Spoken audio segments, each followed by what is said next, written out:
ॐ नमो भगवते वासुदेवाय नमः। अथ तृतीयोऽध्यायः। भगवान के अन्य लीला चरित्रों का वर्णन।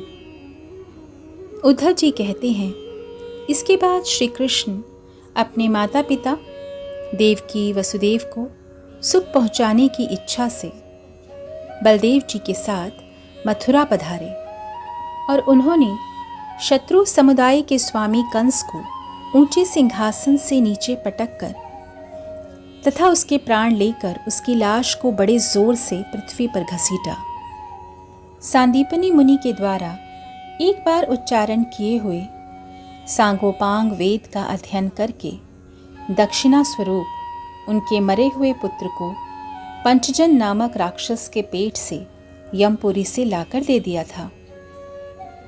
भीष्मक नंदिनी रुक्मिणी के सौंदर्य से अथवा रुक्मी के बुलाने से जो शिशुपाल और उसके सहायक वहां आए हुए थे, उनके सिर पर पैर रखकर गांधर्व विधि के द्वारा विवाह करने के लिए अपनी नित्य संगिनी रुक्मिणी को वे वैसे ही हरण कर लाए जैसे गरुड़ अमृत कलश को ले आए थे। स्वयंवर में 7 बिना नथे हुए बैलों को नाथ कर नागनजीती सत्या से विवाह किया। इस प्रकार मानभंग हो जाने पर मूर्ख राजाओं ने शस्त्र उठाकर राजकुमारी को छीनना चाहा। तब भगवान श्री कृष्ण ने स्वयं ही बिना घायल हुए अपने शस्त्रों से उन्हें मार डाला। भगवान विषयी पुरुषों की सी लीला करते हुए अपनी प्राण प्रिया सत्यभामा को प्रसन्न करने की इच्छा से उनके लिए स्वर्ग से कल्प वृक्ष उखाड़ लाए। उस समय इंद्र ने क्रोध से अंधे होकर अपने सैनिकों सहित उन पर आक्रमण कर दिया, क्योंकि वह निश्चय ही अपनी स्त्रियों का क्रीड़ा मृग बन चुका था। अपने विशाल डील डौल से आकाश को भी ढक देने वाले अपने पुत्र भौमासुर को भगवान के हाथ से मरा हुआ देखकर पृथ्वी ने जब उनसे प्रार्थना की, तब उन्होंने भौमासुर के पुत्र भगदत्त को उसका बचा हुआ राज्य देकर उसके अंतःपुर में प्रवेश किया। वहां भौमासुर द्वारा हर कर लाई हुई बहुत सी राजकन्याएं थीं। वे दीनबंधु श्री कृष्ण चंद्र को देखते ही खड़ी हो गईं और सबने महान हर्ष, लज्जा एवं प्रेम पूर्ण चितवन से तत्काल ही भगवान को पति रूप में वरण कर लिया। तब भगवान ने अपनी निज शक्ति योग माया से उन ललनाओं के अनुरूप उतने ही रूप धारण कर उन सब का अलग अलग महलों में एक ही मुहूर्त में विधिवत पानी ग्रहण किया था। अपनी लीला का विस्तार करने के लिए उन्होंने उनमें से प्रत्येक के गर्भ से सभी गुणों में अपने ही समान 10-10 पुत्र उत्पन्न किए।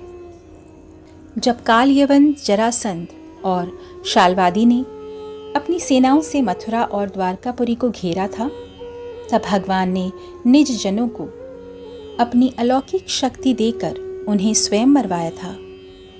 शंबर, द्विविद, बानासुर, मुर, बलबल और दंतवक्त्र आदि अन्य योद्धाओं में से भी किसी को उन्होंने स्वयं मारा था और किसी को दूसरों से मरवाया।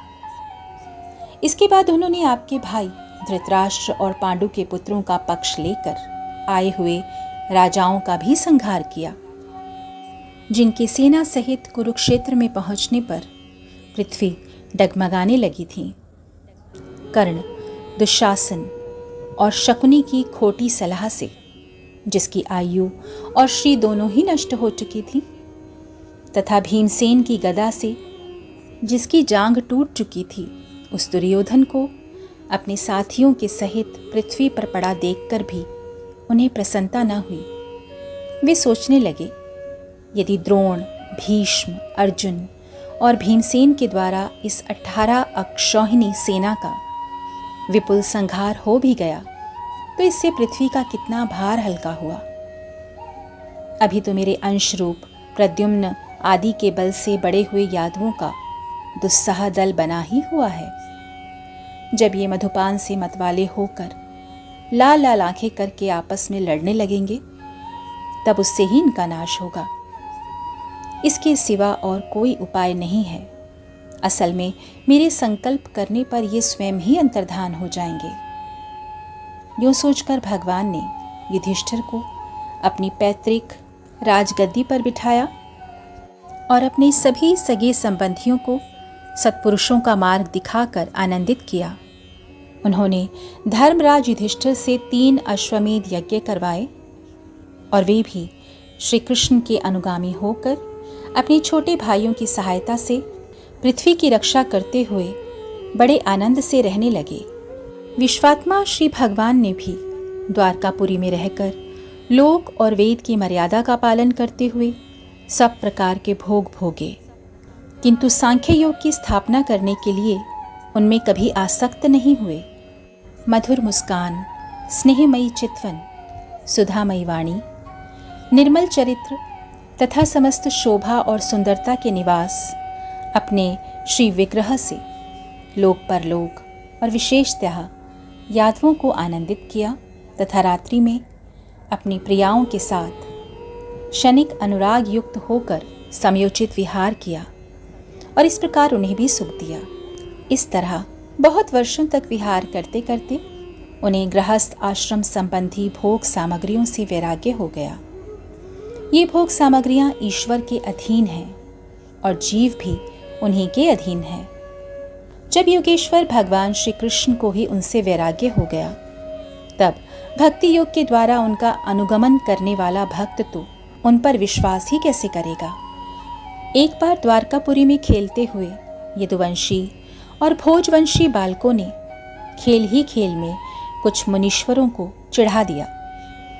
तब यादव कुल का नाश ही भगवान को अभीष्ट है, यह समझकर उन ऋषियों ने बालकों को श्राप दे दिया। इसके कुछ ही महीने बाद भाविवश वृष्णि, भोज और अंधक वंशी यादव बड़े हर्ष से रथों पर चढ़कर प्रभास क्षेत्र को गए। वहां स्नान करके उन्होंने उस तीर्थ के जल से पितर, देवता और ऋषियों का तर्पण किया तथा ब्राह्मणों को श्रेष्ठ गौएं दी। उन्होंने सोना, चांदी, शैया, वस्त्र, मृग चर्म, कंबल, पालकी, रथ, हाथी, कन्याएं और ऐसी भूमि जिससे जीविका चल सके तथा नाना प्रकार के सरस अन्न भी भगवत अर्पण करके ब्राह्मणों को दिए। इसके पश्चात गौ और ब्राह्मणों के लिए ही प्राण धारण करने वाले उन वीरों ने पृथ्वी पर सिर टेक कर उन्हें प्रणाम किया। 3 अध्याय समाप्त हुआ। हरे कृष्ण कृष्ण कृष्ण हरे हरे, हरे राम राम राम हरे हरे।